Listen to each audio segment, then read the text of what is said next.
يا الله يا الله يا أعوذ بالله من الشيطان الرجيم. بسم الله الرحمن الرحيم.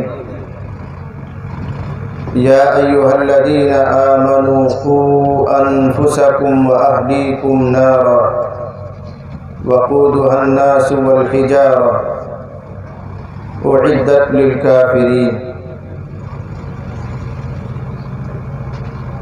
صدق اللہ العظیم.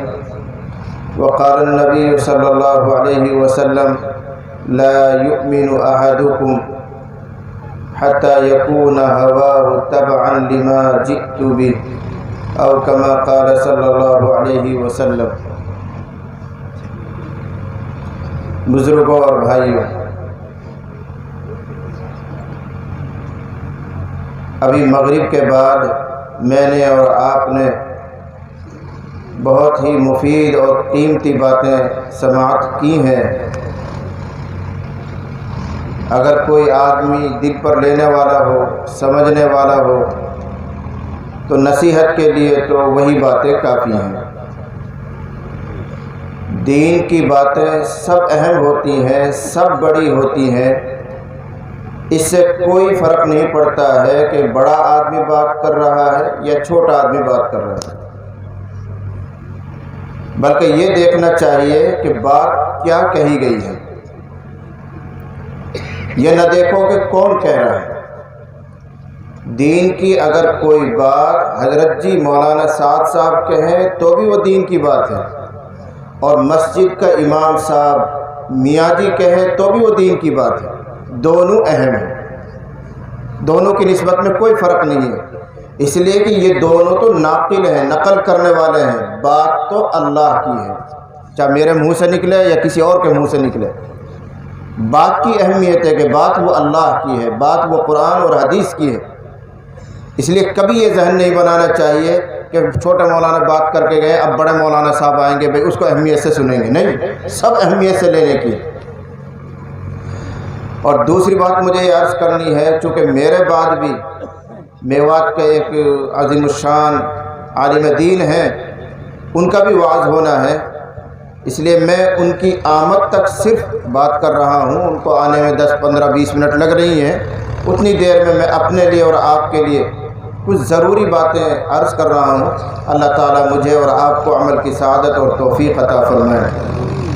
اس سے پہلے کہ میں بات شروع کروں، میرے بائیں طرف جو حضرات بیٹھے ہوئے ہیں، بڑی تعداد ادھر ہے، میں ان کو تکلیف دینا چاہوں گا کہ وہ سامنے آ کر بیٹھیں. یہ ہمارے سامنے چھوٹے چھوٹے بچے بیٹھے ہوئے ہیں. آپ حضرات اگر اٹھ کر ادھر آ جائیں گے تو زیادہ فائدہ ہوگا آپ کو بھی اور ہمیں بھی. جو سننے والا مجمع ہوتا ہے، طالبین ہوتے ہیں، اس کا اثر پڑتا ہے بولنے والے پر. جزاکم اللہ، جزاکم اللہ. تشریف لے آئیں ادھر، یہ جو کھڑے ہوں گے بھی سامنے آ جائیں. ہم سب کو یہ بات معلوم ہے کہ دین کے بغیر ہماری اور تمہاری تمام انسانوں کی آخرت نہیں بن سکتی. طے شدہ بات ہے. یہ ساری کائنات، یہ سارا نظام اسی لیے رچایا گیا، بسایا گیا ہے کہ آدمی یہاں محنت کرے اور اپنی کھوئی ہوئی جنت کو واپس حاصل کرے. ہم سب کہاں سے آئے ہیں؟ جنت سے آئے ہیں. ہمارا اصلی وطن جنت ہے. حضرت آدم علیہ السلام کو وہاں بسایا گیا تھا، پھر کچھ دنوں کے لیے اس دنیا میں بھیجا گیا ہے. جو امتحان وہاں ہو رہا تھا وہی امتحان یہاں ہونا ہے. حضرت آدم علیہ السلام کی پیدائش ہوئی، ان کو جنت میں رکھا گیا. بس ایک امتحان رکھا گیا، کھاؤ پیو عیش کرو مزہ کرو، بس اس پیڑ کے قریب مت جانا. ولا تقربا هذه الشجرہ، کس سے سن رکھے ہیں آپ نے؟ لیکن ہو گئی غلطی. اللہ تعالیٰ کا نظام تھا، اپنی ترتیب تھی، اللہ کی تقدیر تھی. غلطی ہو گئی، اس کی وجہ سے دنیا میں ان کو دوبارہ بھیجا گیا. یہ دوبارہ بھیجنا کیوں ہے؟ اس کو آسان لفظوں میں یہ کہو، ایک چانس دیا گیا ہے، دوبارہ سے پھر ایک موقع دیا گیا ہے کہ اس وقت اے انسانوں تم اپنے امتحان میں کامیاب نہیں ہو سکے، فیل ہو گئے، ایک موقع اور ہے. اس دنیا میں رہو، اپنی 60 یا 70 80 سال کی جو عمر ہے اس کو پورا کرو۔ یہ 60 سالہ جو زندگی ہے یہ بھی ایک امتحان کے لیے ہے کہ اب اس پرچے کو پوری طرح حل کر پاؤ گے یا نہیں۔ لیکن ہماری کمزوری ہے کہ اس دنیا میں آ کر پھر وہی غلطی کر رہے ہیں۔ یہاں بھی تو اللہ نے وہی پابند کیا، کچھ کھاؤ یہ مت کھاؤ، ان کاموں کو کر لو ان کاموں کو مت کرو۔ جو امتحان وہاں ہمارے ابا کا ہوا تھا وہی امتحان ہمارا اور تمہارا ہے کہ کچھ چیزوں کی اجازت دی گئی ہے، کچھ چیزوں سے منع کیا گیا ہے۔ جن چیزوں سے منع کیا گیا ان سے رک جاؤ، اور جن چیزوں کو کرنے کے لیے کہا گیا ان کو کر لو، کامیاب ہو۔ اور اگر ہم یہاں وہی غلطی دہرا رہے ہیں کہ جن چیزوں سے منع کیا گیا ان کو تو کریں، اور جن چیزوں کو کرنے کے لیے کہا گیا ان کو نہ کریں، تو پھر دوبارہ ناکام ہو جائیں، پھر فیل ہو جائیں۔ تو اللہ تعالیٰ نے ہمیں اور آپ کو یہ دنیا کی زندگی دے کر مختصر سا موقع دیا ہے، ایک چانس دیا ہے کہ اس وقت فیل ہو گئے تھے، اب دوبارہ پاس ہو جاؤ۔ اگر پاس ہو جاؤ گے تو جنت پہنچ جاؤ گے، جہاں سے نکالا گیا تو واپس وہاں چلے جاؤ گے۔ اس لیے ہمیں اور آپ کو سمجھنا یہ ہے کہ دین کے بغیر جب ہمارا کام چلے گا ہی نہیں، آخرت میں ساری کامیابی دین سے وابستہ ہے، تو دین کہتے کس کو ہیں، کس کو کہتے ہیں، بس یہ سمجھنا ہے۔ اللہ کہہ رہا ہے کہ میں آپ کو سمجھا پاؤں۔ اچھی طرح یاد رکھیے، دین کی چند باتوں پر عمل کرنے سے کوئی آدمی دیندار نہیں بنتا ہے۔ چند باتوں پر، مثلا ایک آدمی نماز پڑھنے لگا ہے، زکوٰۃ بھی دینے لگا ہے، حج بھی کر کے آ گیا ہے، مسجد میں بیٹھ کر دیر تک تلاوت بھی کرتا ہے، تسبیحات کا بھی اہتمام کرتا ہے، تو دین کے ان چند کاموں کو کرنے سے کوئی آدمی دیندار نہیں بنتا ہے۔ ہمیں دھوکہ یہیں سے ہوتا ہے کہ ایک آدمی نماز کا بڑا پابند ہو گیا ہے، 5 وقت نماز جماعت کے ساتھ پڑھتا ہے، تو ہم بھی اور آپ بھی ساری پبلک کہنے لگتی ہے بھائی ماشاءاللہ بڑا دیندار ہے، بھائی نماز میں رہتا ہے، اور جب دیکھو جب مسجد میں نظر آتا ہے۔ دیندار نہیں کہیں گے، ابھی اس کو نمازی کہیں گے۔ ابھی دینداری کا آپ اس کو سرٹیفکیٹ نہیں دے سکتے، دینداری کی آپ اس کو سند نہیں دے سکتے۔ ہاں یوں کہیں گے کہ ماشاءاللہ فلاں آدمی نمازی ہو گیا ہے۔ جیسے ایک آدمی حج کر کے آتا ہے تو ہم سب کیا کہتے ہیں، حاجی صاحب حج کر کے آ گیا اس لیے حاجی صاحب، لیکن صرف حج کر لینے سے کوئی آدمی دیندار نہیں بنتا ہے۔ ایسی صرف نماز پڑھنے سے کوئی آدمی دیندار نہیں بنتا ہے، صرف زکوٰۃ دینے سے کوئی آدمی دیندار نہیں بنتا ہے، تلاوت کرنے سے کوئی آدمی دیندار نہیں بنتا ہے، یا چلے اور 4 مہینے کا وقت لگانے سے کوئی آدمی دیندار نہیں بنتا ہے۔ ہاں دین کے یہ سب کام ضرور ہیں، لیکن ان کے کرنے سے کامل دیندار نہیں بنتا۔ کامل دیندار وہ آدمی ہے جو دین کے تمام تقاضوں کو پورا کرے، جس کے عقائد بھی درست ہوں، جس کے عبادات بھی مکمل ہوں، جس کے اخلاق بھی درست ہوں، جس کے معاملات بھی ٹھیک ہوں، جس کی معاشرت بھی صحیح ہو، اس آدمی کو دیندار کہا جاتا ہے۔ ہمارا دیندار کیسا ہوتا ہے کہ چند ان باتوں کی پابندی کر کے اب نہ معاملات کی طرف خیال کرتا ہے، نہ اخلاق اس کے درست رہتے ہیں، نہ وہ حقوق پوری طرح ادا کرتا ہے، تو ایسا آدمی دیندار نہیں ہوتا۔ دین کے چند کام کر رہا ہے، دیندار نہیں کہنا ہے۔ اچھی طرح سن لینا ان چیزوں کو۔ اصل دین نام ہے اللہ کی اطاعت کا، اللہ کے حکم کو ماننے کا، بس ایک لفظ میں یہ ہے، دین نام ہے اللہ کی فرما برداری کا۔ اگر نماز دین ہے اس لیے کہ اس میں اللہ کا حکم پورا ہو رہا ہے، تو یقین کیجئے کبھی ایسا وقت بھی آتا ہے کہ نماز نہ پڑھنا بھی دین ہے، اس لیے کہ اس وقت اللہ کا وہی حکم ہے۔ نماز دین نہیں ہے، نماز دین اگر ہے تو وہ اس لیے ہے کہ اس میں اللہ کی اطاعت کی جا رہی ہے، اللہ کے حکم کو پورا کیا جا رہا ہے۔ لیکن کبھی اللہ کا حکم یہ ہوتا ہے کہ نماز نہ پڑھو، تو اس وقت نماز نہ پڑھنا ہی دین ہے۔ سن کر تعجب ہو رہا ہوگا، لیکن آپ سب جانتے ہیں مسئلے کو۔ اگر سورج طلوع ہو رہا ہو کیا حکم ہے؟ نماز نہیں پڑھنا ہے۔ سورج بیچ آسمان پر ہے، کیا حکم ہے؟ نماز نہیں پڑھنی ہے بھائی۔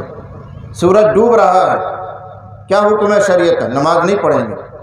ان 3 وقتوں میں اپنے آپ کو نماز سے روکنا یہی دین ہے۔ اس وقت اللہ کا یہی حکم ہے۔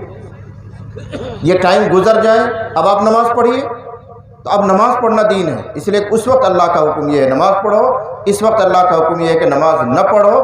اصل دین اللہ کی اطاعت کا نام ہے۔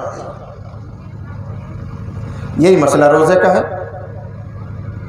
روزہ بہت اہم عبادت ہے، بڑا اجر و ثواب قرآن اور حدیث میں بیان کیا گیا ہے، لیکن کبھی ایسا وقت بھی آتا ہے کہ روزہ نہ رکھنا ہی دین ہے، روزہ نہ رکھنا ہی عبادت ہے۔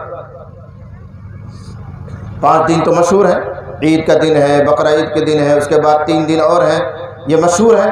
ان دنوں میں روزہ رکھنا شریعت کے اعتبار سے جائز نہیں ہے، پابندی ہے۔ ان دنوں میں روزہ نہ رکھنا ہی دین ہے، اس لیے کہ اللہ کا حکم یہی ہے۔ باقی پورے سال روزہ رکھو وہ دین ہے۔ یہ مشق کروائی جا رہی ہے کہ دین اپنے شوق کو پورا کرنے کا نام نہیں ہے، یا دین چند اعمال کا نام نہیں ہے۔ دین اصل نام ہے اللہ کی فرمانبرداری کرنے کا، اس کا جیسا حکم ہے ویسا کر لو۔ لیس البر ان تولوا وجوہکم قبل المشرق والمغرب ولکن البر من آمن باللہ۔ اس پوری آیت میں یہی مضمون سمجھایا گیا ہے کہ صرف مشرق کی طرف منہ کر لینا یا مغرب کی طرف منہ کر لینا یہی کوئی اصل ہے، یہی کوئی نیکی رہ گئی ہے۔ نیکی کے کام تو اور بھی بہت ہیں، ولکن البر کا آگے وہ گنوائے گئے ہیں۔ مشق یہی کروائی گئی ہے کہ نہ مشرق میں کچھ رکھا ہے نہ مغرب میں کچھ رکھا ہے، اصل جو کچھ رکھا ہے وہ اللہ کی اطاعت میں رکھا ہے، فرمانبرداری میں رکھا ہے۔ اگر وہ یوں کہے کہ خانہ کعبہ کو اپنا قبلہ بناؤ تو وہی ہمارا قبلہ ہے، اور اگر اللہ یوں کہے کہ بیت المقدس کو ملک شام کی طرف ادھر رک کر کے نماز پڑھو تو وہی ہمارا قبلہ ہے۔ نہ خانہ کعبہ میں کچھ ہے نہ بیت المقدس میں کچھ ہے، اصل تو اللہ کے حکم کے پورا کرنے میں۔ جب اس اصول اور ضابطے کو آپ سمجھ گئے کہ اصل دین نام ہے اللہ کی اطاعت اور فرمانبرداری کا، چند اعمال کے کرنے کا نام دین نہیں ہے، اب ہم سب کو یہ حساب لینا چاہیے اپنی زندگی کا کہ اللہ کے کن کن احکام کو ہم پورا کر رہے ہیں اور کتنے احکام ہم سے پورا نہیں ہوئے۔ جہاں جہاں اللہ کا حکم ٹوٹ رہا ہے وہاں سے ہمارا دین گر گیا ہے۔ ایسا سمجھو کہ دین ایک جسم ہے، دین ایک کھڑی ہوئی عمارت ہے۔ اگر اس کی کھڑکیاں گرنی شروع ہو جائیں، دیوار گرنی شروع ہو جائیں، اس کے پلر گرنا شروع ہو جائیں تو اس کو مکمل مکان کون کہتا ہے؟ وہ کھنڈرات میں تبدیل ہو جاتا ہے، اس کی قیمت گرنی کم ہو جاتی ہے، پیسے گھٹنے شروع ہو جاتے ہیں۔ مکمل تو جب ہی ہوتا ہے جب اس کی دیواریں بھی سلامت ہوں، کھڑکیاں بھی ٹھیک ہوں، پلر بھی اس کے صحیح سالم کھڑے ہوئے ہیں، رنگ روگن بھی ٹھیک ہے، تب کہتے ہیں بھائی شاندار مکان ہے۔ تو ہمارا اور آپ کا دین جو قائم ہوتا ہے وہ بہت سی چیزوں سے قائم ہوتا ہے، چند چیزوں سے نہیں۔ ابھی تو ہمارا دین کے جو بنیاد ہیں، جن کو ہم فرائض کہتے ہیں، وہی پورے نہیں ہو رہے۔ جن کو ہم فرائض کہتے ہیں وہی ابھی پورے نہیں ہو رہے ہیں۔ نوافل ہے، کچھ مستحبات ہیں، کچھ اور فضائل کے کام ہیں، وہ تو بعد میں، ابھی فرائض تک پورے نہیں ہو رہے۔ میں ایک اہم فریضے کی طرف ہر جگہ اشارہ کر رہا ہوں، آپ کی بھی خدمت میں اشارہ کروں کہ پورے علاقے میوات میں ایک اہم فرض چھوٹا ہوا ہے اور کوئی توجہ بھی نہیں دلاتا ہے، اور اگر توجہ دلاتا بھی ہے تو آپ لوگ مانتے بھی نہیں ہیں۔ پوری میوات میں ایک طرف سے فرض چھوٹا ہوا ہے، وہ ہے میراث کا حکم۔ میراث، اس میں علماء بھی، دعوت و تبلیغ والے بھی، عوام بھی، خواص بھی، سب کوتا ہے، کوئی میراث ادا نہیں کر رہا ہے۔ اتنے سارے لوگ یہاں بیٹھے ہوئے ہیں اور سب ماشاءاللہ بڑی عمر کے ہیں، آپ میں سے کوئی کہہ دے کہ ہم نے میراث ادا کی تھی، کوئی کہہ دے؟ سب کی گردنیں جھکیں گی، سبھی اعتراف کریں گے کہ صاحب میراث تو ہم نے بھی ادا نہیں کی۔ جبکہ میراث ادا کرنا یہ بھی فرض ہے، جیسے نماز فرض ہے، روزہ فرض ہے، زکوٰۃ فرض ہے، مالدار پر حج کرنا فرض ہے، ایسے ہی ایک اہم فرض ہے میراث دینا۔ لیکن ہماری میوات میں ایک طرف سے سب لوگ میراث کے حکم کو چھوڑے بیٹھے اور پھر دیندار سمجھ رہے اپنا آپ کو۔ میراث کس کو کہتے ہیں آپ سب جانتے ہیں کہ والد کے انتقال کے بعد جو جائیداد رہ گئی ہے مکان رہ گیا ہے، کچھ پیسے رہ گئے ہیں، اس کے چھوڑے ہوئے کچھ اور سامان ہیں، کپڑے لگتے ہیں، کتابیں ہیں، ان سب میں جس طرح لڑکوں کا حصہ بنتا ہے ایسے ہی اس کی بیٹیوں کا بھی حصہ بنتا ہے۔ سب کو ان کا حق دینا، اس کا نام میراث ہے۔ لیکن ہمارے یہاں کتنی غلط رسم چلی ہوئی ہے کہ باپ کے چھوڑے ہوئے سارے سامان پر بیٹے قبضہ کر لیتے ہیں، بیٹیوں کو کچھ نہیں دیا جاتا۔ یہ کبیرہ گناہ ہے، سراسر ظلم کر رہے ہیں آپ۔ اور پھر اس میراث نہ دینے کی وجہ سے آپ کی زمین میں جو فالتو حصہ بہنوں کا آیا ہوا ہے، اس میں جو فصل اگے گی، غلہ آئے گا، وہ سب حرام ہے۔ پھر آپ کی ساری عبادتوں پر پانی پھرے گا، آپ کی کوئی عبادت قبول نہیں ہوگی۔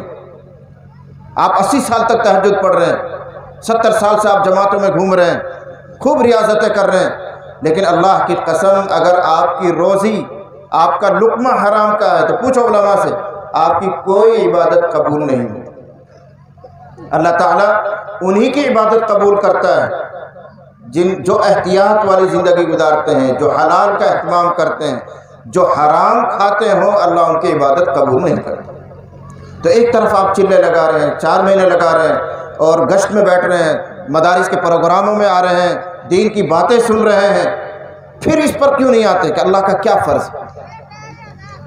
اب آپ کو شبہ یہ رہے گا کہ مول صاحب ہم تو اپنی بہنوں سے معاف کروا لیتے ہیں، میوات میں طریقہ چلا ہوا ہے معاف کرانے کا۔ تو اچھی طرح سن لیجئے، جس طریقے سے ہماری میوات میں بہنوں سے ان کا حصہ معاف کروایا جاتا ہے، اس طرح سے وہ معاف نہیں ہوتا۔ یہ آپ کے ذمہ دینا فرض ہے، دینا ہی پڑے گا۔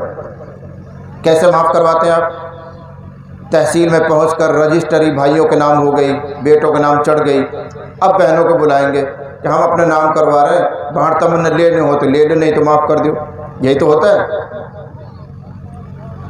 انگوٹھا لگوانے کے لیے اب ان سے ایسے کہہ رہے ہو، تو وہ بیچاری دباؤ کی وجہ سے یوں کہتے ہیں نا بھائی ہمیں نہیں چاہیے، تم بٹا لیو، تم تو ہم نے بس دیکھ بھالتے رہیے، آتے جاتے رہیے، بس یہی بہت ہے منظور۔ اس طرح معاف کرنے سے معاف نہیں ہوگا۔ کیوں نہیں ہوگا؟ سب جانتے ہیں کہ ہماری بہنوں کے دماغ پر ایک وزن ہے کہ اگر ہم نے میراث میں سے حصہ لے لیا تو ہمارا پیہر بگڑ جائے گا، پیہر ختم ہو جائے گا، بھائی اور بھاوج ناراض ہو جائیں گے۔ اس دباؤ کی وجہ سے وہ بیچاری نہیں لیتی ہیں اور رسم رسمی میں معاف کرتی ہیں، اس لیے معاف نہیں ہوگا۔ یہ آپ کو دینا ہی پڑے گا۔ اگر نہیں دے رہے تو آپ حرام کھا رہے ہیں، کل قیامت میں سب نکل باہر آ جائے گا۔ تو اس لیے اللہ کے بندو اس کو سمجھو کہ اللہ کا ہم سے کیا مطالبہ ہے، اللہ ہم سے کیا چاہ رہے ہیں۔ اصل دین یہی ہے کہ اللہ کے ایک ایک حکم کو پورا کیا جائے۔ اب طبیعت پر چاہے جتنا بوجھ پڑے، چاہے کتنا غلط لگے یہ کام کہ زمین میں سے حصہ دینا بہنوں کو، یہ تو ہے ہی نہیں علاقے میں، لیکن اللہ کا حکم ہے، اللہ کے حکم کو پورا کرنا ہی اصل دین ہے۔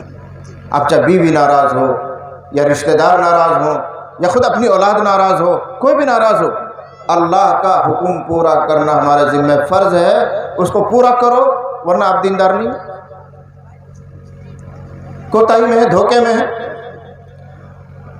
اور اچھی طرح یاد رکھنا، دوسری دلیل تم لوگ یہ دیتے ہو کہ بھائی ہم نے جہیز میں تو سامان دیو گھڑی، وہی میراث میں نہ لگ جائے گا کیا؟ آپ مول صاحب خوب بڑا بیاہ کرو، ہم نے پوچھ لو مفتیان کرام سے، جہیز میں اگر آپ نے دیا ہے تو وہ بھی غلط کیا۔ شریعت نے کب کہا تم سے دو؟ اپنی مرضی سے آپ نے دیا ہے۔ خود جہیز کے بارے میں مسئلہ پوچھا کرو کہ وہ جائز ہے کہ نہیں۔ اگر آپ نے جہیز میں بیٹی کو یا بہن کو خوب سارا دیا ہے تو یہ میراث میں نہیں گنا جا سکتا۔ میراث تو بنتی ہی مرنے کے بعد، ابھی مرا ہی کہاں باپ، پہلے وہ مرے گا، دنیا سے جائے گا، اب اس کے چھوڑی ہوئی چیزوں میں میراث ہے۔ جب تک وہ زندہ ہے اس وقت تک میراث نہیں۔ اس کی حیات میں اس نے یا بیٹوں نے جو کچھ خرچ کیا ہے اس کو حصے میراث میں شمار نہیں کیا جا سکتا۔ میں ہر جگہ توجہ دلا رہا ہوں اور اپنی ذمہ داری سمجھ کر آپ کو توجہ دلا رہا ہوں، اللہ کے لیے اس فرض کو قائم کرو۔ اور ہم صرف اپنا آپ کو بچانے کے لیے آپ کو یاد دلا رہے ہیں، کل قیامت میں ہمیں نہ پکڑ لینا آپ کہ اتنا بڑا گناہ ہو رہا تھا، اتنا بڑا جرم زمین پر ہو رہا تھا، ان علماء نے، ان مولویوں نے تو ہمیں بتایا ہی نہیں تھا۔ اس لیے ہم تو اپنا دامن بچانے کے لیے آپ کو بتا رہے ہیں، اگرچہ امید بہت کم ہے کہ آپ مانتے، نہیں مانتا، کوئی نہیں مانتا۔ کیا آپ میں سے کوئی کہہ سکتا ہے کہ مول صاحب ایسا مایوس قائل ہو، ہم کریں گے آج کے بعد ہم میراث ادا کریں گے، ابھی آج جاتے ادا کریں گے؟ کوئی ہے؟ کوئی نہیں۔ یہ افسوس کا پہلو ہے۔ بیانات میں بیٹھیں گے، سنیں گے صرف کان کی لذت کے لیے، شوق پورا کرنے کے لیے، یہ تو اپنے خلاف حجت قائم کرنا ہے۔ جب تک کوئی بات معلوم نہیں تھی تو ایک درجے میں عذر ہو سکتا تھا، اے اللہ ہم جانتے نہیں تھے، ناواقف تو ہو سکتا تھا ایک عذر، لیکن جب بیان سن لیا، کان میں ایک بات پڑ گئی، آپ کے علم میں وہ بات آ گئی، اب آپ معذور بھی نہیں، اب آپ کے پاس کوئی عذر بھی نہیں۔ اس بات کے تو آپ عالم ہو ہی گئے ہیں، سارے دین کا عالم نہیں تو کم از کم اس بات کے تو آپ عالم ہو ہی گئے ہیں کہ میراث دینا ہمارے ذمہ میں فرض ہے، اور جن چیزوں سے دھوکے میں ہیں وہ غلط ہے کہ ہم معاف کروا لیتے ہیں یا جہیز میں سامان دے دیتے ہیں اس لیے میراث میں وہ شمار ہو جائے، وہ سب غلط ہے، اس سے میراث معاف نہیں ہو۔ تو توجہ یہ دلانی ہے کہ اصل دین کس چیز کا نام ہے؟ اللہ کا حکم پورا کرنا۔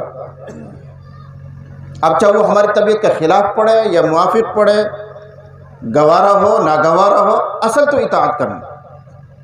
وہ نماز چھوڑنے کے لیے کہو چھوڑ دو، وہ نماز پڑھنے کے لیے کہے نماز پڑھو، یہی عبادت ہے۔ وہ روزہ رکھنے کے لیے کہے روزہ رکھو، اور جس وقت وہ منع کر دے روزہ نہ رکھنا ہی دین ہو جاتا ہے۔ اب اس نے کہا ہے کہ باپ کے انتقال کے بعد بہنوں کا بھی حصہ بنتا ہے، اور صرف کہا نہیں ہے، خود اللہ تعالیٰ نے ان کے حصوں کو قرآن میں بیان کیا۔ دین کے ساری تفصیل نبی کے ذریعے بیان کروائی گئی۔ اے نبی صلی اللہ علیہ وسلم، آپ امت کو بتا دیں کہ دن میں 5 نمازیں پڑھی جاتی ہیں، فلاں نماز میں اتنی رکعتیں ہیں، ظہر میں اتنی ہیں، عصر میں اتنی ہیں، تفصیل آپ بتا دیں۔ اے نبی، روزوں کی تعداد آپ بتا دیں، پھر ان کے مسائل آپ بتا دیں، حج کا طریقہ آپ سکھا دیں۔ لیکن جب میراث کا نمبر آتا ہے تو نبی اللہ تعالیٰ نے بذات خود میراث کے حصے بیان کیے۔ لڑکے کا اتنا بنتا ہے، لڑکی کا اتنا بنتا ہے، ماں کا اگر زندہ ہے تو اتنا بنتا ہے، دادا کا یہ ملے گا، فلاں کو یہ ملے گا، سارے حصے اللہ نے خود بیان کیے۔ اس لیے کہ اللہ جانتا ہے کہ میرا بنایا ہوا انسان مال کا حریص ہے، جلدی سے دے گا نہیں، اس لیے اللہ نے خود بیان کیے تاکہ اس کی ایک اہمیت لوگوں کے دلوں میں آئے، لوگ اس کو سمجھے۔ یوصیکم اللہ فی اولادکم للذکر مثل حظ الانثیین، پورا ایک رکوع ہے، اور بھی جگہ بیان ہے میراث کا۔ تو اللہ نے خود ہی حصے بیان کیے ہیں، طے کر دیا ہے، کسی شک کی گنجائش ہی نہیں رہی۔ لیکن امت ہے کہ اسی طرح غافل ہے، جتنی اہمیت سے اللہ نے بیان کیا اسی طرح یہ غافل ہے، ایک طرف سے سب فرض چھوڑے ہوئے ہیں۔ اس لیے اللہ کے لیے دین کو اگر قائم کرنا چاہتے ہو تو یاد رکھو کہ تمام فرائض کو پورا ادا کرنا ہوگا۔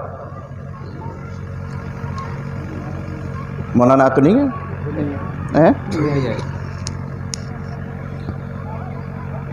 تو میں نے جو بات شروع کی وہ یہاں سے کہ دین چند اعمال کے کرنے کا نام نہیں ہوتا ہے، بلکہ مکمل احکام کو پورا کرنے کا نام دین ہے۔ یعنی آپ کی عبادتیں بھی پوری ہونی چاہیے، پھر شریعت نے معاملات بتائے ہیں وہ بھی ٹھیک ہونے چاہیے، ہمیں اخلاق سکھائے گئے ہیں وہ اخلاق درست ہونے چاہیے، معاشرت یعنی باہم مل جل کر رہنے سہنے کے طریقے بتائے گئے ہیں وہ درست ہونے چاہیے۔ جب یہ سب چیز ٹھیک ہوتی ہیں تب آدمی کامل دیندار کہلاتا ہے۔ ہماری تجارت بھی ٹھیک ٹھاک نہیں ہے، سودی معاملہ کرتے ہیں، لین دین غلط کرتے ہیں، یہی معلوم نہیں کن چیزوں سے ہماری بیع خراب ہو جاتی ہے، خرید فروخت کس چیز سے ناجائز ہو جاتی ہے، نہ کسی مولوی سے پوچھتے ہیں۔ ایک حدیث بہت سنی ہوگی، اس کا صحیح مطلب سمجھ جاؤ۔ نبی کریم صلی اللہ علیہ وسلم نے ارشاد فرمایا، طلب العلم فریضۃ علی کل مسلم، ہر مسلمان پر علم حاصل کرنا فرض ہے، چاہے مرد ہو یا عورت ہو۔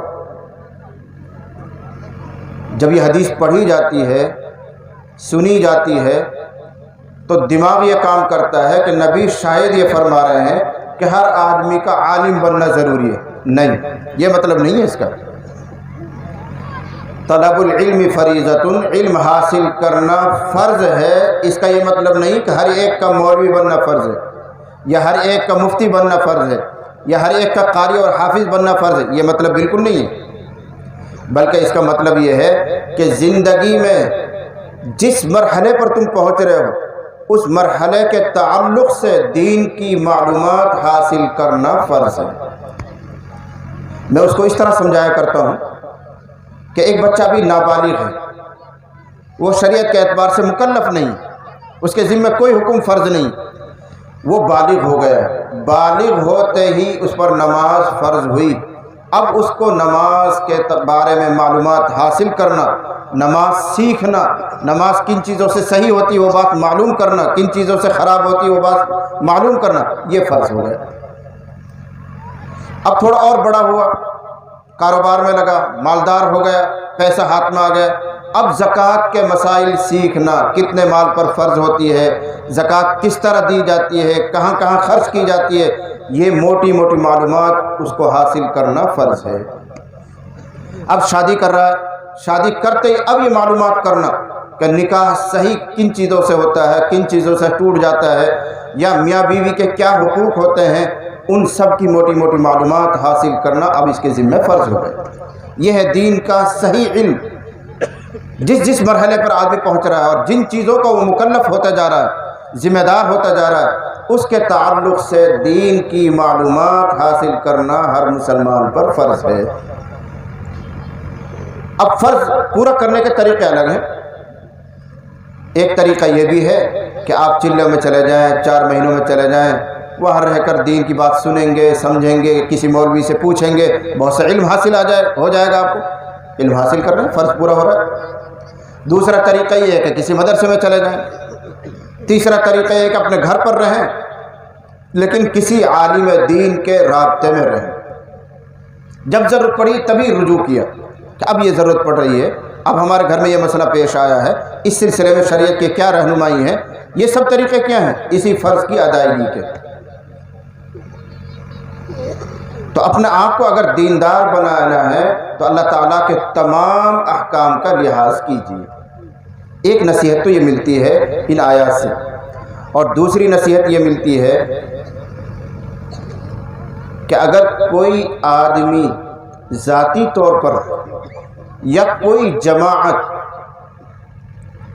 دین کے کسی خاص شعبے سے متعلق ہے، دین کے کسی خاص عمل سے وابستہ ہے اور اس عمل کی اس کے نزدیک زیادہ اہمیت ہے، کوئی حرج کی بات نہیں، لیکن دین کے دوسرے شعبوں کی، دین کے دوسرے کاموں کی نفی کرنا، انکار کرنا، یہ کفر ہے، انتہائی گمراہی کی بات ہے، سخت ناانصافی ہے۔ آج کا دیندار یہاں پٹک کھاتا ہے کہ دین کے ایک کام سے وابستہ ہو، مثال طور پر وہ جڑ گئے مدرسے سے اور رات اور دن 24 گھنٹے مدرسے میں پڑھتا ہے، پڑھاتا ہے، اس کے لیے محنت کرتا ہے۔ اب دین کے جو دوسرے کام ہیں ان کی حقارت اس کے دل میں آئے گی، ارے دعوت و تبلیغ بھی کوئی کام ہے یار، خانقاہ بھی کوئی کام ہے یار، ارے یہ بھی کوئی دین کا کام ہے، اس کو کہہ رہا ہوں میں۔ ایسے کوئی جماعت یا کوئی فرد دعوت و تبلیغ کے ساتھ جڑ گیا، اس کے لیے اس نے اپنا آپ کو وقف کیا ہے، شب و روز اس میں لگائے ہوئے اپنا آپ کو، اب اس کے دل میں یہ حقارت آئے گی، مدرسہ پڑھنا پڑھانا بھی کوئی دین ہے یار، یہ بھی کوئی دین کا کام ہے کیا، خانقاہ میں رہنا بھی کوئی دین کا کام ہے۔ یہ شیطان کی بڑی باریک چال ہے، وہ ہم سے زیادہ مکار ہے، وہ ہم سے زیادہ ہوشیار ہے، وہ جانتا ہے کہ جس کام کی اہمیت اس کے دل میں ہے اس کو یہ چھوڑے گا نہیں، لیکن دین کے دوسرے شعبوں کے بارے میں وہ اس کو کبر میں مبتلا کرتا ہے، وہ سمجھتا ہے میں ہی سب کچھ ہوں، میرا کام ہی سب کچھ ہے، اور کاموں کی نفی کر رہا ہوتا ہے، اس طرح وہ گمراہ ہو جاتا ہے، بھٹک جاتا ہے۔ اچھی طرح ذہن میں گنجائش رکھیے اور سمجھیے کہ یہ سب دین کے ہی کام ہیں، مدرسے کی لائن سے ہو رہا ہو، مکتب کی لائن سے ہو رہا ہو، یا خانقاہی لائن سے ہو رہا ہو، یا دعوت و تبلیغ کے لائن سے ہو رہا ہو، یہ سب دین کے ہی کام ہیں۔ بلکہ میں ایک لفظ یوں کہا کرتا ہوں، یہ سب تبلیغ ہی ہے، تبلیغ سے ہٹ کر کوئی نیا کام نہیں ہے، سب تبلیغ ہے۔ تبلیغ کا معنی کیا ہوتا ہے اصل میں؟ تبلیغ کا معنی ہے اللہ کی بات بندوں تک پہنچانا۔ تبلیغ کا مطلب یہ موٹا سا، اللہ کی بات بندوں تک پہنچانا۔ اب اللہ کی بات کے پہنچانے کے طریقے الگ الگ ہیں۔ مدرسوں میں بھی اللہ کی بات پہنچائی جا رہی ہے، خانقاہوں کے ذریعے بھی اللہ کی بات بندوں تک پہنچائی جا رہی ہے، کتابیں لکھ کر کوئی آدمی اللہ کی بات بندوں تک پہنچا رہا ہے، دعوت و تبلیغ میں آپ کو لے جایا گیا 40 دن 4 مہینے کے لیے، وہاں بھی آپ کو اللہ کی باتیں ہی سنائی گئی ہیں۔ یہ سب اللہ کی بات پہنچانے کے راستے ہیں، اس لیے ان کو الگ الگ نہیں کیا جا سکتا۔ یہ سب مل کر ہی دین کا کام کر رہے ہیں، یہ سب مل کر ہی مکمل تبلیغ کر رہے ہیں۔ علماء نے اس کی ایک مثال دی ہے۔ ہندوستان کا ایک بڑا قیمتی ہیرا تھا جس کو کوہ نور کہا جاتا ہے، وہ بہت قیمتی ہے، اگر وہ کسی کے ہاتھ سے گرے اور ٹکڑے ٹکڑے ہو جائے، ایک ٹکڑا اس کا ہاتھ میں آ گیا، دوسرا ٹکڑا اس کا ہاتھ میں آ گیا، تیسرا ٹکڑا اس کا ہاتھ میں چلا گیا، چوتھا ٹکڑا میرا ہاتھ میں آ گیا، اب ہر ایک خوش ہے اور یہ کہتے ہیں اصل ہیرا تو میرے پاس ہے، وہ کہتا ہے اصل ہیرا تو میرے پاس ہے، اصل ہیرا تو میرے پاس ہے۔ یہ سب نادانی کر رہے ہیں کہ نہیں؟ بیوقوفی کر رہے ہیں۔ ہیرے کا ایک ٹکڑا آپ کے پاس ہے، اسی ہیرے کے دوسرا ٹکڑا ان کے پاس ہے، اسی ہیرے کا تیسرا ٹکڑا میرے پاس ہے، اسی ہیرے کا ایک ٹکڑا ان کے پاس ہے، ان سب کو جوڑ دو تو یہ مکمل ہیرا بنے گا۔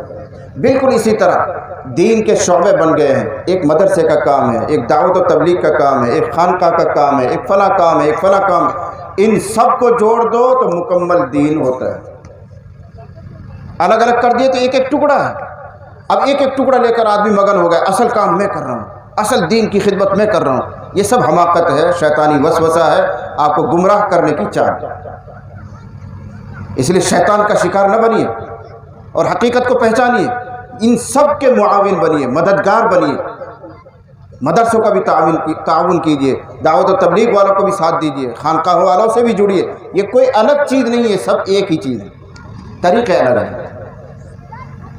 تو تبلیغ کے معنی آتے ہیں اللہ کی بات اللہ کے بندوں تک پہنچانا۔ جو کتاب لکھ رہا ہے وہ بھی تو اللہ کی بات پہنچا رہا ہے، جو گاؤں گاؤں جا کر وعظ کہہ رہا ہے وہ بھی اللہ کی بات پہنچا رہا ہے، جو آپ کو چلے میں لے کر گیا وہ بھی اللہ کی بات آپ کو پہنچا رہا ہے، جو مدرسوں میں پڑھ رہے ہیں ان کو بھی اللہ کی بات پہنچائی جا رہی ہے۔ یہ کوئی الگ کام نہیں کر رہے، اس لیے کسی کے دھوکے میں نہ آئیں، اپنا آپ کو خود سنبھالیں۔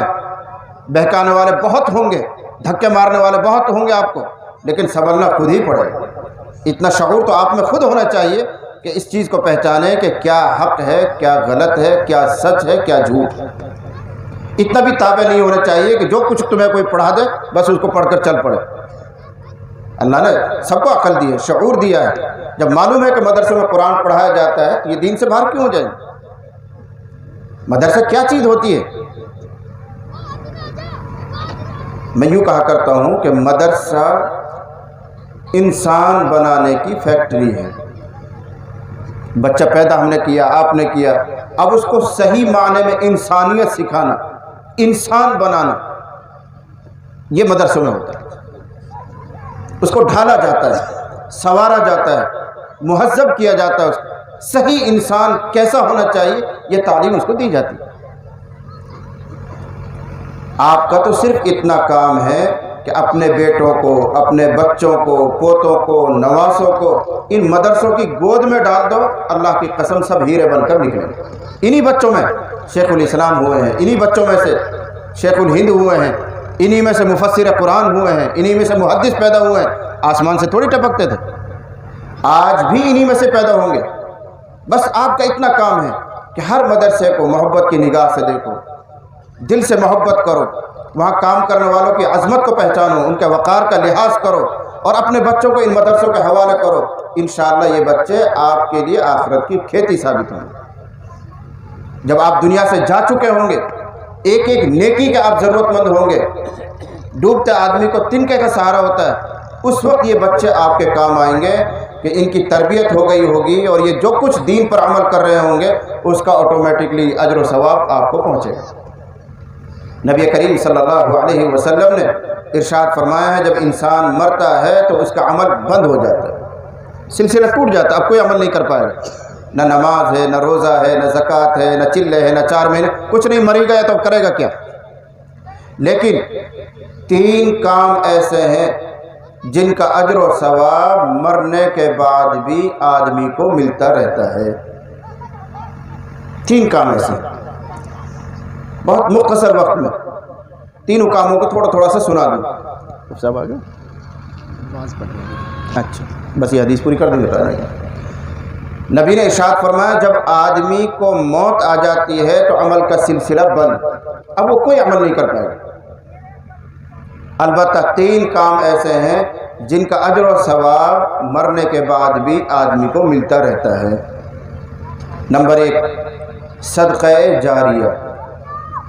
صدقہ تو سب جانتے ہیں، خیرات کا کام. اور جاریہ ایسا صدقہ جو مرنے کے بعد بھی چلتا رہے، جاری رہے. یعنی اپنی زندگی میں کوئی ایسا کام کر جانا جس سے اللہ کی مخلوق دیر تک فائدہ اٹھاتی رہے، اس کو صدقہ جاریہ کہتے ہیں. کہیں آپ نے مسافر خانہ بنوا دیا، کہیں مسجد بنوا دی، کہیں مدرسہ بنوا دیا، کہیں مکتب بنوا دیا، کہیں پانی کا نظام کروا دیا، کوئی مسافر خانہ بنوا دیا. اب اللہ کی مخلوق اس سے جب تک فائدہ اٹھائے گی اس کا اجر و ثواب آپ کو پہنچتا رہے گا. یہ صدقہ جاریہ ہے. اور بھی مثالیں دی جا سکتی ہیں. اور یوں صدقے کے بڑے فوائد ہیں، بڑی برکات ہیں. موقع نہیں ان کو سنانے کا. سب سے بڑی خیر، سب سے بڑی بھلائی یہ ہے کہ جو آدمی صدقہ کرتا ہے، خیرات کرتا ہے، اللہ اس کو بری موت سے بچاتا ہے. ہم سب اس کی خواہش رکھتے ہیں کہ ہمارا خاتمہ اچھا ہو جائے، ایمان پر موت آ جائے. خود بھی دعا کرتے ہیں، علماء سے، بزرگوں سے دعا کرواتے ہیں کہ صاحب ہمارے حسن خاتمہ کی دعا کیجیے. لیکن اللہ کے نبی صلی اللہ علیہ وسلم کا یہ بتایا ہوا نسخہ ہے کہ جو آدمی صدقہ کرتا ہے بری موت اس کو نہیں آتی ہے. اور سب سے بری موت یہ ہے کہ آدمی بغیر ایمان کے، بغیر کلمے کی دنیا سے جائے. نبی نے ارشاد فرمایا ان الصدقۃ تدفع میتۃ السوء. صدقہ کرنا، خیرات کرنا بری موت کو دفع کرتا ہے، بری موت کو ٹلاتا ہے. اب کسی مسجد میں لگا دیا، مدرسے میں لگا دیا، یہ سب صدقہ ہے، یہ سب خیر ہے، اس سے بری موت ٹلتی ہے. اللہ نے اس کو قرض کہا ہے اپنے ذمہ. من ذا الذی یقرض اللہ قرضا حسنا. اور اللہ سب حقوق ادا کرنے والوں میں کامل حق ادا کرنے والا ہے، کسی کا اپنے ذمہ باقی نہیں رکھتا. جب تم اللہ کے نام پر خرچ کرو گے تو اس خرچ کرنے پر اللہ نے جتنے وعدے کیے ہیں ان سب کو اللہ ضرور پورا کرے گا. اللہ سے زیادہ وعدے کو پورا کرنے والا کوئی نہیں. تو ان وعدوں میں سے ایک وعدہ یہ ہے کہ جو آدمی صدقہ اور خیرات کا اہتمام کرتا ہے بری موت اس سے دور ہو جاتی ہے. میں نہیں کہتا کہ آپ لاکھوں میں خرچ کریں، ہزاروں میں خرچ کریں، جتنی آپ کی وسعت ہے اتنا کرو. ہوتا آدمی کا اپنا حال ہوتا ہے، اپنی گنجائش ہوتی ہے، اس اعتبار سے آپ پابند ہیں. اور آسان سا طریقہ میں اپنے یاروں کو، اپنے دوستوں کو بتاتے رہتا ہوں کہ یومیہ، روزانہ کچھ نہ کچھ صدقہ کرنے کی عادت ڈالیں. چاہے 5 روپیہ، چاہے 10 روپیہ، ایک تھیلے میں، ایک بیگ میں، ایک گلک میں ڈالتے رہو. روزانہ 5 روپے یہ صدقہ اس میں ڈال دیا. مہینے میں، 3 مہینے میں، 6 مہینے میں ایک رقم بن جائے گی. وہ پھر کسی مستحق کو دے دو. ظاہر بات ہے 10 روپیہ آپ کس کو دیں گے، 5 روپیہ آپ کس کو دیں گے، اور لے کے بھی کوئی کیا کرے گا. لیکن روزانہ عادت ڈالو تھوڑا تھوڑا تھوڑا تھوڑا صدقہ جمع کرنے کی. جب سال میں ایک رقم بن جائے تو گاؤں میں کوئی بیوہ ہے، کوئی مستحق ہے، اس کو دے دو، کسی مدرسے میں دے دو، کسی مسجد میں دے دو، کسی مولانا کو دے دو. لیکن یومیہ صدقہ کرنے کی عادت ڈالنی چاہیے. اس سے بلائیں دور ہوتی ہیں، مصیبتیں دور ہوتی ہیں، خیر و برکت گھر میں آتی ہے. اللہ اس پر بے پناہ اجر و ثواب عطا کرتا ہے. اور بوجھ بھی نہیں پڑتا آدمی کو. 5 روپے روزانہ جمع کرے گا، سال میں کچھ بن جائیں گے. اب خرچ کرتے ہوئے بوجھ بھی نہیں پڑے گا، یہ تو میں نے جمع اسی کام کے لیے کیے ہیں. تو ایک چیز جس کا ثواب آدمی کو مرنے کے بعد ملتا ہے وہ صدقہ جاریہ. اور دوسری چیز او علم ينتفع به، ایسا علم چھوڑ کر گیا جس سے بعد والے نفع اٹھائیں. اس کی بھی متعدد مثالیں دی جا سکتی ہیں. ایک عالم پیدا ہوا، اس نے کوئی کتاب لکھی، وہ دنیا سے چلا گیا. اب اس کتاب کو پڑھنے والے پڑھ رہے ہیں، فائدہ اٹھا رہے ہیں، مسائل کا علم حاصل کر رہے ہیں. تو جب تک یہ کتاب باقی ہے، لوگ اس کو پڑھ کر فائدہ اٹھا رہے ہیں، ان سب کے برابر اجر و ثواب کتاب لکھنے والے کو ملتا ہے. یہ علم نافع کی مثال ہے۔ شیخ زکریا رحمۃ اللہ علیہ فضائل اعمال لکھ کر چلے گئے، روزانہ کتنے انسان اس کو پڑھتے ہیں، پڑھ کر ان میں شوق پیدا ہوتا ہے، پھر وہ عمل کرتے ہیں، ان سب کے برابر اجر و ثواب تنہا شیخ زکریا کو مل رہا ہے۔ امام بخاری لکھ کر چلے گئے، امام مسلم لکھ کر چلے گئے۔ یہ بھی ایک صورت ہوتی ہے علم نافع کی۔ اور دوسری صورت یہ ہے کہ ایک آدمی عالم بنا، مفتی بنا، قاری بنا، حافظ بنا، پھر پڑھانے بیٹھ گئے، اس نے بہت سو کا حافظ بنایا، بہت سو کا عالم بنایا۔ اس سلسلے سے جتنے حافظ بنیں گے ان سب کے برابر اجر و ثواب پہلا والا استاد کو ملتا رہے گا۔ اللہ کے خزانے میں کمی تھوڑی، وہاں کٹوتی نہیں ہوتی، پورا دیا جاتا ہے۔ یہ دو جز تو میں نے حدیث کو سمجھانے کے لیے آپ کے سامنے بیان کیا۔ آخری چیز جو آپ کو سنانی ہے حدیث شریف میں ہے، او ولد صالح یدعو لہ، او ولد صالح، یہ سب آپ کر سکتے ہیں اور بہت آسان آپ کے لیے۔ 3 اعمال ایسے ہیں جن کا اجر و ثواب مرنے کے بعد ملتا ہے۔ نمبر 1 صدقہ جاریہ، نمبر 2 علم نافع، اور تیسری چیز نیک اولاد چھوڑ کر جانا۔ آپ کے بیٹے، آپ کی بیٹیاں سب دین پر قائم ہوں، آپ کی تربیت پر، آپ نے تربیت ایسی کی ہے کہ وہ دین کو نہیں چھوڑیں گے، آپ نے ان کو ضروری تعلیم دی ہے، دلائی ہے کسی مکتب اور مدرسے کے ذریعے، تو یہ نیک اولاد بھی آپ کے لیے صدقہ جاریہ ہے۔ یعنی یہ اپنی نیکی جو کچھ کریں گے ان کے برابر اجر و ثواب آپ کو بھی منتقل ہوتا رہے گا، آپ کو بھی ملتا رہے گا۔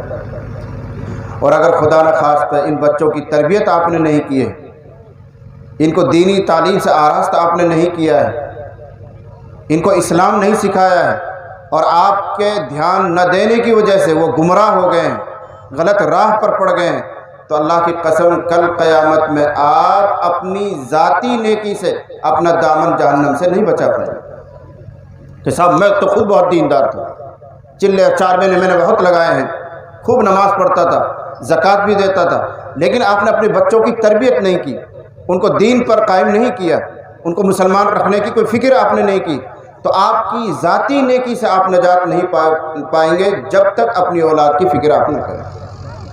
یا ایھا الذین آمنوا قوا انفسکم واہلیکم نارا، اے ایمان والو خود اپنے آپ کو بھی دوزخ سے بچاؤ اور اپنے اہل و عیال کو بھی دوزخ سے بچاؤ۔ یہ 2 فرض ہیں، اپنا آپ کو بھی جہنم سے بچانا ہے، اپنے گھر والوں کو بھی بچانا ہے۔ ہم دیندار بنتے ہیں تو اپنی ذات تک بنتے ہیں، اپنے بچوں کو، بچیوں کو، اپنی بیویوں کو، ان کی طرف کوئی ہماری توجہ نہیں۔ ہمارے گھروں میں جو مستورات ہیں، عورتیں ہیں، ان کی بے پردگی پر آپ کو کبھی افسوس نہیں ہوتا، ان کی بے پردگی کو دیکھ کر آپ کبھی بے چین نہیں ہوتے۔ ہاں ہوٹلوں میں بیٹھ کے تبصرہ ضرور کریں گے، باتیں ضرور بنائیں گے، بھائی بڑی بے شرمی پھیل گئی ہے، اور آج کل کا تو بھائی لباس ہی گندا ہو گیا، فلاں ہو گیا، اس سے کیا حاصل ہے؟ آپ اپنے گھر کے ذمہ دار ہیں، آپ وہاں کے امیر صاحب ہیں، گھر کے وہاں کے راعی ہیں، آپ سے اپنے اہل و عیال کے بارے میں یقیناً سوال ہونے والا ہے، آپ بچ نہیں پائیں گے۔ الا کلکم راع وکلکم مسئول عن رعیتہ، تم میں سے ہر ایک ٹھیکیدار اپنے گھر کا ذمہ دار ہے، ہر ایک سے اس کے ماتحت کے بارے میں سوال ہونے والا ہے۔ ان بیٹیوں کے بارے میں بھی آپ سے سوال ہوگا، ان بیویوں کے بارے میں بھی آپ سے سوال ہوگا، ان بچوں کے بارے میں بھی آپ سے سوال ہوگا، ان کو دین پر قائم کرنے کے لیے تم نے کیا محنتیں کی، کیا کوشش کی۔ لیکن بہت آسان ہے، میں کہہ رہا ہوں، بار بار کہہ رہا ہوں کہ اپنے بچوں کو ان مدرسوں کی گود میں ڈال دو تو انشاءاللہ وہ دین سیکھ بھی لیں گے، عمل کرنے والے بھی بن جائیں گے، آپ کی ذمہ داری بھی ادا ہو جائے گی۔ ورنہ تو آپ دیکھ ہی رہے ہیں کہ ہمارے بچے کہاں جا رہے ہیں، کیا صورتحال ہو گئی ہے۔ اب تو ایسے نوجوان بھی ملنے لگے ہیں کہ ان کو دیکھ کر یوں ہی نہیں سمجھ میں آتا کہ یہ مسلمان بھی ہیں۔ واللہ کہہ رہا ہوں، بہت سی مرتبہ نکلتے ہیں پڑوس میں سے، دائیں بائیں سے، تو جلدی سے ہمت نہیں ہوتی کہ سلام کر لیں۔ کان میں بالی پہن رکھی ہے، گلے میں چین لٹکا رکھی ہے، ہاتھ میں کڑا پہن رکھا ہے، پاؤں میں دھاگا باندھ رکھا ہے، اینٹ پینٹ تو پہلے سے ہی پہن رکھی ہے، تو سمجھ میں نہیں آتا کہ یہ مسلمان بچہ ہے، یہ مسلمان کی اولاد ہے، سمجھ میں نہیں آتا۔ ہماری اپنی ایک تہذیب ہے، ہمارا اپنا ایک لباس ہے، اللہ باطن کو تو اللہ جانتا ہے، لیکن میرے کرتا پاجامہ ٹوپی دیکھ کر ساری دنیا کہے گی مسلمان ہے بھائی، دیکھ کر ساری دنیا کہے گی مول صاحب ہے بھائی۔ جانتا ہوں نہیں جانتا وہ تو اللہ بہتر جانے، کچھ علم ہے کہ نہیں میرے پاس، لیکن ظاہری شکل تو ہے، لباس تو ہے۔ تو ہمارا اپنا ایک لباس ہے، ہماری اپنا ایک فیشن ہے، اس میں کیا عیب نظر آتا ہے آپ کو؟ اپنے لباس کو کیوں نہیں اختیار کرتے؟ قطع نظر اس سے کہ اس کا اسلام میں کیا درجہ ہے وہ نہیں کہہ رہا ہوں میں، لیکن ہماری اپنی ایک پہچان ہے، اپنی پہچان کے ساتھ مسلمان کو رہنا چاہیے، اپنی تہذیب کے ساتھ رہنا چاہیے، اپنا آپ کو فخر سے مسلمان ظاہر کرنا چاہیے۔ اس طرح غلامی کیوں کر رہے ہیں ہم دوسروں کی کہ ان کی تہذیب اختیار کریں، ان کا فیشن اختیار کریں، ان کے طور طریق کو اختیار کریں؟ یہ غلط روش ہے۔ تو میرے بھائیوں، جو میں نے بات عرض کی ہے اس کا خلاصہ 2 لفظوں میں، شاید مفتی صاحب تشریف لے آئے ہیں، آپ ان کی زیارت کر رہے ہیں، میں صرف 2 لفظوں میں اس کا خلاصہ عرض کر رہا ہوں کہ دین کی چند باتوں پر عمل کرنے سے کوئی آدمی دیندار نہیں بنتا ہے، دین کے تمام تقاضوں کو پورا کرنے والا دیندار بنتا ہے۔ یعنی اس کی ایمانیات بھی ٹھیک ہونی چاہیے، عبادات بھی درست ہونی چاہیے، معاملات بھی شریعت کے موافق ہونے چاہیے، معاشرت اور اخلاق بھی صحیح ہونے چاہیے، تب اس آدمی کو کہا جاتا ہے دیندار۔ صرف نماز پڑھ لینے سے، زکوٰۃ دینے سے، چلے 4 مہینے لگانے سے کسی آدمی کو سند نہیں دی جا سکتی کہ وہ دیندار ہے۔ ہاں، نمازی ضرور ہے، بھلا آدمی ضرور ہے، لیکن دیندار تو جبھی کہا جا سکتا ہے جب وہ دین کے سارے تقاضوں کو پورا کرتا ہے۔ حضرت عمر بن خطاب رضی اللہ عنہ کی خدمت میں ایک آدمی کسی معاملے میں شہادت دینے، گواہی دینے پہنچ گیا۔ حضرت عمر رضی اللہ عنہ نے فرمایا میں تمہیں نہیں پہچانتا، تم کون ہو؟ میں تمہاری گواہی کو، تمہاری شہادت کو جب قبول کروں جب تمہیں پہچانتا ہوں، میں تمہیں پہچانتا ہی نہیں، نہ مجھے معلوم ہے تو دیندار ہے کہ نہیں، عادل ہے کہ نہیں۔ اس لیے کوئی ایسا آدمی بلا کے لاؤ جو تمہیں یہاں جانتا ہو مدینے میں، اور وہ تمہاری تصدیق کرے، تب میں تمہاری گواہی سنوں گا۔ وہ آدمی گیا اور مدینے میں کسی کو ڈھونڈ کر لایا اور حضرت عمر کے سامنے پیش کیا کہ حضرت یہ مجھے پہچانتا ہے، یہ جانتا ہے، ان صاحب میرے بارے میں معلومات کر لیجیے۔ حضرت عمر فاروق رضی اللہ عنہ نے فرمایا کیا تم اس کے پڑوس میں رہتے ہو؟ وہ آنے والے آدمی سے، کیا تم اس کے پڑوس میں رہتے ہو؟ ان کے مدخل اور مخرج کو جانتے ہو؟ یہ کب آتا ہے، کب جاتا ہے، کہاں جاتا ہے، کیا کرتا ہے، واقف ہے؟ اس نے کہا جی میں تو واقف نہیں، بس میرے پڑوس میں رہتا ہے اتنا جانتا ہوں، لیکن کہاں جاتا ہے، کہاں آتا ہے، کیا کماتا ہے، کیا کھاتا ہے، اس سے میں واقف نہیں۔ حضرت نے فرمایا اچھا کبھی تم نے ان کے ساتھ سفر کیا ہے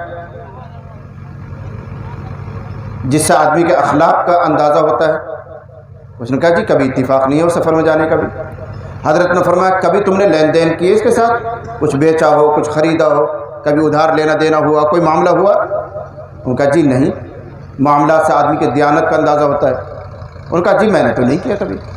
تو حضرت نے فرمایا اچھا تو نے اس کو مسجد میں نماز پڑھتے ہوئے دیکھا ہوگا، قرآن پڑھتے ہوئے دیکھا ہوگا، کبھی سر اوپر کرتا ہے کبھی نیچے کرتا ہے، اس طرح دیکھا ہوگا؟ انہوں نے کہا جی۔ تو فرمایا اذهب فلست تعرفه، جاؤ جاؤ تم اس کو نہیں پہچانتے۔ صرف نماز پڑھتے ہوئے دیکھ لینے سے کسی آدمی کا صحیح تعارف نہیں ہوتا ہے، اسے یہ اس مقام پر تم نہیں پہنچے کہ اس کے بارے میں یہ کہہ سکو کہ یہ شہادت دینے کا اہل ہے۔ دیکھو حضرت عمر رضی اللہ تعالیٰ عنہ نے بھی صرف نماز پڑھ لینے اور تلاوت پڑھ لینے کی شہادت تو مل رہی تھی، لیکن اس کی وجہ سے اس کو اپنی نظر میں اس قابل نہیں مانا کہ اس کی شہادت قبول کی جائے۔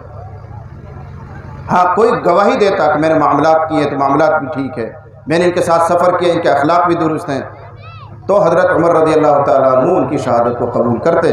بس معلوم ہوا کہ دین صرف چند چیزوں پر عمل کرنے کا نام نہیں ہے، مکمل احکام کو پورا کرنے کا نام دین ہے۔ اللہ تعالیٰ مجھے بھی، آپ کو بھی، تمام سننے والوں کو عمل کی سعادت اور توفیق عطا فرمائے۔ وآخر دعوانا الحمد للہ رب العالمین۔